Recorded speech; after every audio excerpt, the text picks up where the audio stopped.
જય હિન્દ, જય ભારત. થોડોક અલગ ઇન્વાઇટ કરીએ.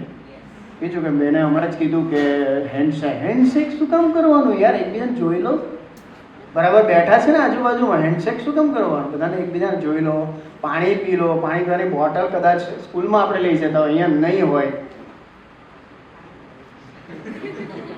કરી લેવાનું, કઈ વાંધો. હા બરાબર છે. હમણાં 4 ટીચર્સ ભણા, 4 લેક્ચર પૂરા થઈ ગયા, એટલે થોડુંક આપણને કન્વિનિયન્સથી જોઈએ ને બેટા. બરાબર.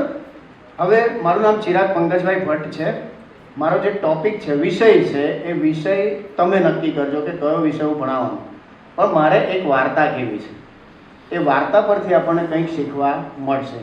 એ વાર્તાની અંદર એવું છે, એક નોર્મલ પ્રશ્ન પૂછું તમને કે તમે માર્કેટની અંદર ક્યાંક નીકળેલા છો અને એક ઘરડા એજેડ પર્સન, એક સ્ત્રી છે જેને આપણે બાની ઉંમરના આપણે કહી શકીએ, આપણા ઘરે જે બા હોય એના ઉંમરના આપણે કહી શકીએ.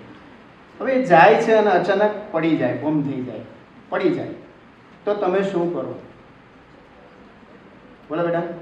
ઊંચકવા જાઓ. ઊંચકીને શું કરો? બાહુબલી. તો બેસાડીએ, પાણી. હા બા બરાબર છે ને, પાણી. બરાબર, ઓકે. હવે સેમ વસ્તુ આપણા ઘરે આપણે રિપીટ કરીએ. કદાચ તમારામાંથી કોઈ એક છોકરો, ભાઈ, જે નટુ નામ છે અને ઘરે સોફા ઉપર બેઠો છે અને તમારા બા આમ તેમ આટા મારતા મારતા કદાચ અચાનક પડી જાય, તો તમે શું કરો? નટુ કોણ બનશે તમારામાંથી? ચાલો બેટા જલ્દી. તમે શું કરશો? તમારા બા પડી જાય, તમે શું કરશો? બાને ઉચકશો, એટલે આમ ઉચકી લેશે વ્યવસ્થિત સોફા પર. જસ્ટ એક્ઝેક્ટલી પોઈન્ટ આ છે કે બા જ્યારે પડી ગયા ત્યારે નટુ સોફા પર બેઠો હતો. બા પડી ગયા એટલે નટુથી રહેવાય ને, નટુ તરત બા બા હું થયું કરીને સોફા પર બેસાડી દીધા. બરાબર. તો એના ઉપરથી આપણને એક સમીકરણ જાણવા મળે જે કંઈક આ રીતનું છે. બા જે છે એને આપણે બેરિયમ એટલે બા. બાએ પલટી મારી મીન્સ કલ્ટી મારી એટલે BaCl2 barium chloride it's means. બરાબર છે. નટુ ક્યાં બેઠો હતો? સોફા પર. નટુ એટલે Na2 અને સોફો એટલે આપણે વિચારીએ કે Na2SO4 sodium sulphate. That means હવે શું થયું? પ્રવૃત્તિ શું થઈ?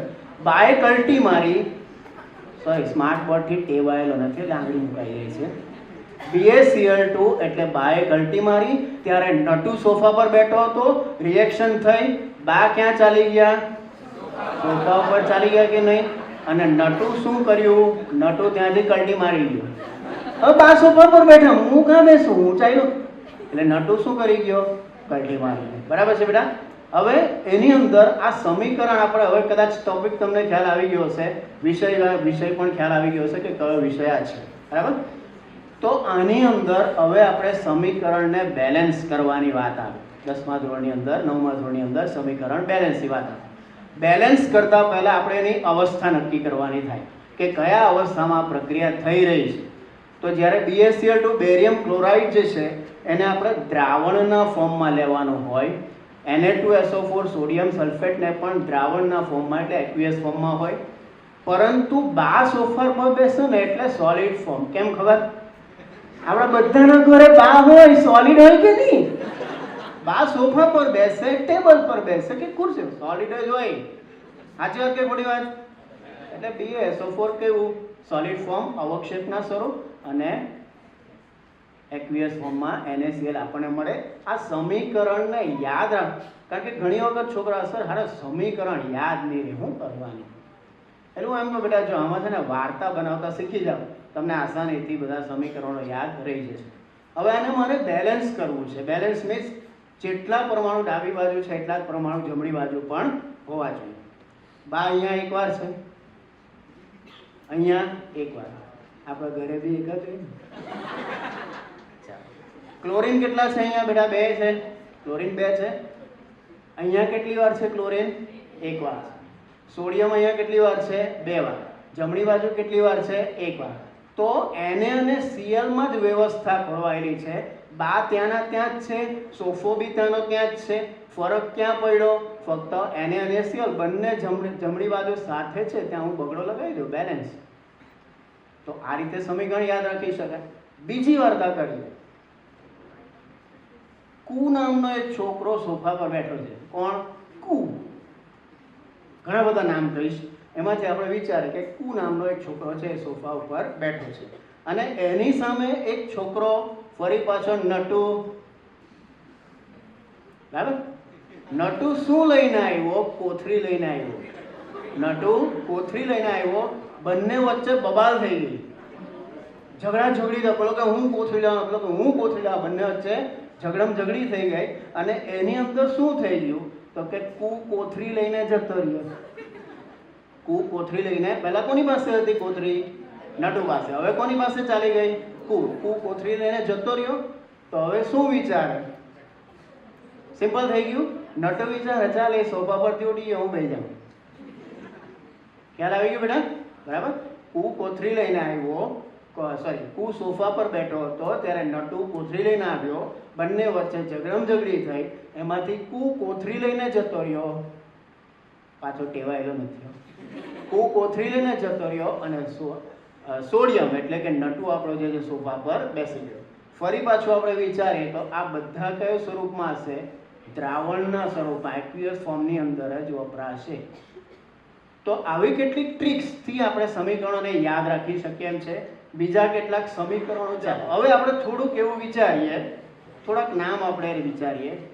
K2O પોટેશિયમ ઓક્સાઇડ, એને હું શીખવાડતી વખતે કહું છું કટિયો. ત્યાર પછી આ તો તરત આવડી જાય, બહુ હેલું. નટિયો, હટિયો, કટિયો, નટિયો ને હટિયો. આ ત્રણેય જણા એટલા ગાઢ મિત્ર અમર અકબર એન્થની જેવા. બધે જ જોડાય અને બધે જોડાયમાં કરે હું? પહેલા તો એ બંને જણા જોડાય ત્યારે શું વિચારીએ? એ પણ એક બીજા ચેપ્ટરનો એક ટોપિક છે કે નટિયો અને હટિયો.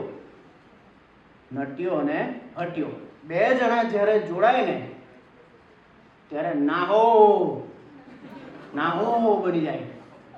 બીજું શું છૂટું પડે? હવે વિચારો કે Na2O અને H2O, NaOH આવી ગયા, બાકી શું બચ્યું? બરાબર? તો આ છે ધાત્વિય ઓક્સાઇડ, આ છે પાણી. ધાત્વિય ઓક્સાઇડની પાણી સાથેની પ્રક્રિયાથી શું બન્યું? આલ્કલી એટલે કે બેઝ બન્યો છે અને શું છૂટું પડ્યું? હાઇડ્રોજન વાયુ છૂટો પડ્યો. તો આવા કેટલાક નાના નાના ટૂચકાઓ, રમૂજી ટૂચકાઓ, વાર્તાઓથી અલગ અલગ આપણે નામ્સને યાદ રાખી શકીશું અને સમીકરણને સારી રીતે બેલેન્સ પણ કરી શકો છો. આઈ હોપ કે તમને મજા આવી હશે અને સમજ પણ પડી ગઈ હશે, તો તમે બી આ અપ્લાય કરી શકો છો. Thank you very much.